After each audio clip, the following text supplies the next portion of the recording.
Hello everyone, I am Saurabh Tiwari from iovstore.com। आपको हम आज बताने जा रहे हैं कि जेम पे OEM पैनल कैसे लेते हैं। ये मैंने खुद ये पैनल के लिए अप्लाई किया था और जो मुझे अब मिल चुका है। तो मुझे जो प्रॉब्लम फेस हुआ है उसके अंदर मैं उसके बारे में आपको एक्सप्लेन करने जा रहा हूँ। और बहुत ही ईजी है। मार्केट में इसके बारे में बहुत ही गलत चीज़ें बताई गई हैं कि अगर बहुत ही टफ़ है इसको लेना और बहुत सारे प्रोसीजर लगते हैं इसके अंदर, बट ऐसा कुछ नहीं है। नॉर्मल तरीके से आप अप्लाई कर सकते हैं और जेम की तरफ से भी हेल्प की जाती है आपको हर स्टेप पे। कहाँ पे डॉक्यूमेंट में प्रॉब्लम आ रही है, कहाँ कुछ प्रॉब्लम आ रही है, आप उसको भी आराम से मैनेज कर सकते हैं। वो कॉल पे भी आपको गाइड करते हैं इसके लिए। देखिए, मैं आपको बताता हूँ कैसे अप्लाई करते हैं जेम के। अब सिस्टम में देखिए, आप जैसे ही अपना डैशबोर्ड ओपन कर लेंगे तो आपका जेम का पोर्टल ऐसे दिखाई देगा। फिर आपको यहाँ पर जाके माई अकाउंट में जाना है। जैसे आप माई अकाउंट में चले जाएंगे तो पहले जो आपको यहाँ पर आपकी प्रोफाइल 100% होनी चाहिए। यहाँ पे 100% शो होना चाहिए, कोई भी डिटेल आपकी प्रोफाइल की मिस नहीं होनी चाहिए। देन उसके बाद आपको आना पड़ेगा यहाँ पर। ये देखिए, हम लोग वेंडर असेसमेंट पे आ गए हैं। यहाँ पे वेंडर असेसमेंट दिख रहा होगा, इस पर हम लोग क्लिक करेंगे। देन हमें यहाँ पर न्यू वेंडर असेसमेंट पे जाना है, न्यू वेंडर असेसमेंट रिक्वेस्ट पे। यहाँ पे हम न्यू असेसमेंट के रिक्वेस्ट रेज करेंगे कि हमें OEM पैनल चाहिए, जिसके ऊपर आपको सारी टर्म्स एंड कंडीशन दिखाई दे रही हैं कि वेंडर असेसमेंट कैसे मिल सकता है। और यहाँ पर देखिए फीस दिखाई दे रही होगी आपको 11,200 रुपये प्लस 18% GST। ये फीस है वेंडर जो है हम लोग को वेंडर असेसमेंट के लिए, जिसके लिए हमको OEM पैनल मिलेगा। तो अप्रॉक्स 13,000 कुछ रुपए के आसपास बनता है। और ये फ़ीस नॉन रिफंडेबल है। अगर आपने कोई गलत इन्फॉर्मेशन दी और आपका जो है आपका वेंडर असेसमेंट कंप्लीट नहीं हो पाता है तो आपको ये पैसे रिफ़ंड नहीं मिलेंगे। तो ये ध्यान करके आप इस अमाउंट को पे करिएगा। देन उसके बाद पूरा प्रोसेस होता है इसके अंदर। हम यहाँ पे हम न्यू रिक्वेस्ट रेज करने जा रहे हैं OEM पैनल के लिए। जैसे हम अंदर आएंगे तो हमें ये कंफर्म करना है हम किस टाइप का OEM चाहिए हमको। तो हम मैन्युफैक्चर एंड और OEM के लिए अप्लाई कर रहे हैं, इनिशिएट वेंडर असेसमेंट पे जा रहे हैं। देन यहाँ पे ऑटो फिल सारी डिटेल आएगी, जो कि हमने ऑलरेडी फिल करके रखा है। इसीलिए मैंने आपको बोला था कि अपनी प्रोफाइल को 100% कंप्लीट करके रखिएगा।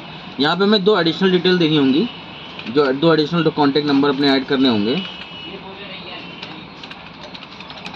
जिससे कि बाई चांस हमारा वो नंबर अगर नहीं लगता है तो वो इस नंबर पे और इस ईमेल पे कांटेक्ट कर सकें।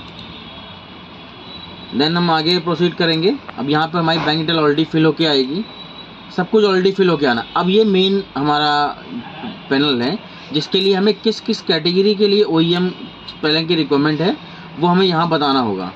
पहली चीज़ ये ध्यान रखिएगा, आप चाहे जितनी भी कैटेगरी के लिए OEM पैनल ले सकते हैं। वो अगर यहाँ पे आप 20 कैटेगरी डालना चाहें 20 कैटेगरी डालिए, 10 कैटेगरी डालना चाहें 10 कैटेगरी डालिए। एक एप्लीकेशन पे जितनी मन चाहे उतनी कैटेगरी ऐड कर सकते हैं आप। तो यहाँ पे जितना हो सके उतनी मैक्सिमम कैटेगरी को आप ऐड करिए। यहाँ पर आपको जैसे कि हम जो कैटेगरी को हमें सेल करना है वो हम कैटेगरी को यहाँ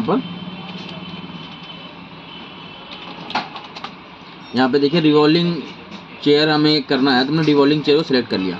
डिस्क्रिप्शन में भी हमने रिवॉल्विंग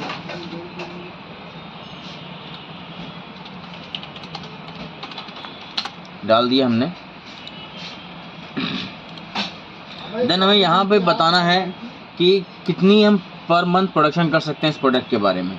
तो हम 1000 कैटेगरी डाल सकते हैं, जितना आपको लगे थोड़ा उससे बढ़ा के ही डालिएगा। जैसे आपको लगता है हम 500 बना सकते हैं तो आप 600-700 डालिएगा उसके अंदर, ठीक है। उसके बाद हमको ऐड न्यू रो करना है।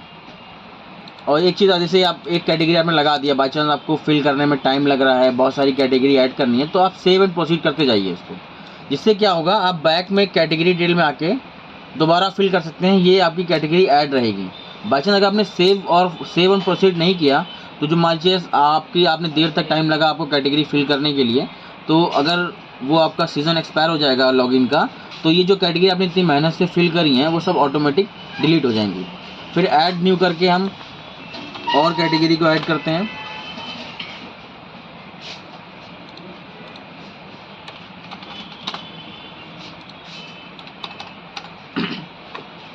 हमने 7 प्रोसीड कर दिया। तो अगर हमारा सीजन भी एक्सपायर हो जाए तब भी हमारी ये कैटेगरी ऐड रहेंगी इसके अंदर। अब बाई चांस अगर आपको लगता है कि आपको समझ में नहीं आ रहा है कौन सी कैटेगरी ऐड करें, कैटेगरी के अंदर कौन से प्रोडक्ट आते हैं, तब आपको एक तरीका और मैं बताता हूँ जो मैंने भी अप्लाई किया था कि बहुत से प्रोडक्ट के बारे में मुझे पता नहीं था। तो हम क्या करते हैं, यहाँ कैटलॉग में जाएंगे, यहाँ पर ऐड न्यू प्रोडक्ट पे जाएंगे। जैसे ऐड न्यू प्रोडक्ट पे आप जाएंगे तो आपको वहाँ पे लिस्टिंग करने के लिए, कैटेगरी ऐड करने के लिए ऑप्शन शो करेंगे बहुत सारे। तो जैसे कि मुझे पता नहीं है रिवॉल्विंग चेयर में कौन सी कैटेगरी क्या है, तो हम यहाँ पर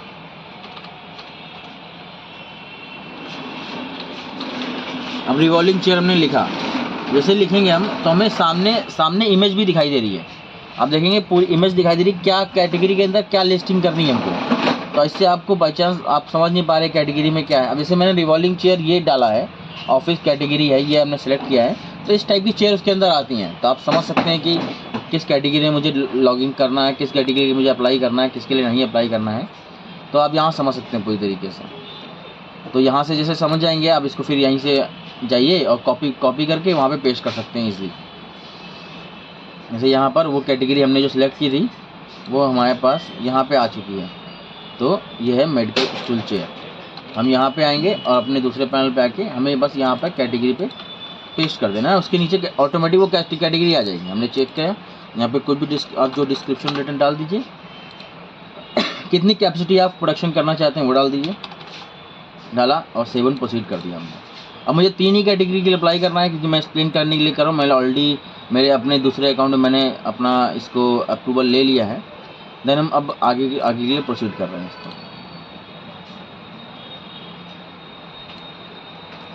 ये देखिए अब मेरा यहाँ पे सीज़न एक्सपायर हो गया। अब देखिए मैंने अब प्रोसीड सेव एंड प्रोसीड करके रखा था, तो वो मेरी कैटेगरी उसके अंदर ऐड रहेगी। अगर मैंने प्रोसीड नहीं किया होता तो वो ऑटोमेटिक डिलीट हो जाता उसके अंदर। अभी देखिए वेंडर असिस्टेंट में आया, वो मेरी जो एप्लीकेशन है वो प्रोसेस में दिखा रही है। मैं यहाँ से व्यू करूँगा और उसके अंदर चला जाऊँगा सीधे। इनिशिएट ऐसा सब कुछ फिल है ऑलरेडी।